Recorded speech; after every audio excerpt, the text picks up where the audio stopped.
You know, there's a lot of scenes in this film that I felt like I had to definitely get right, but the scene that I remember the most was the scene in the second story when the kids basically, you know, when the sexuality that's bubbling beneath the surface rises to the surface for the first time between the character Kevin and Chiron. And we got there on the day, and I just remember having in the back of my head, you know, it just has to be natural. It just has to be natural.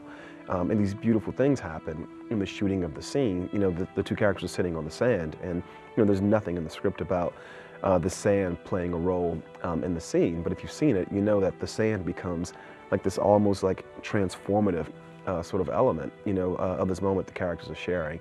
One of the things this movie traffics in or sort of explores is masculinity and what that is specifically in the African-American community.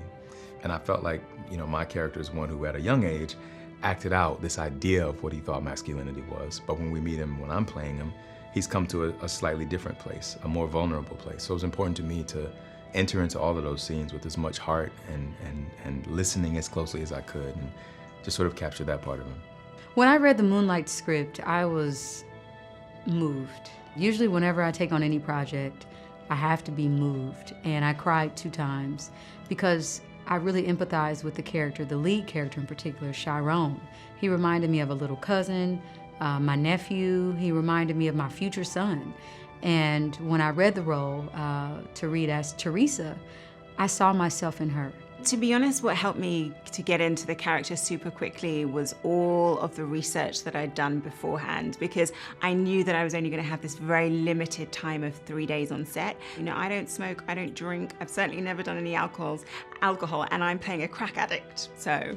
There's things that helped create the character and a sense of where we were, the environment, and all that. The wardrobe choices, the colors, like all that is specific and very conscious. I had some fronts, so I have a grill, so gold and kind of like diamond studded. So I had to get that made before. Yes, absolutely. The grill. We had the big grill in it. That was something that really helped me kind of drop in.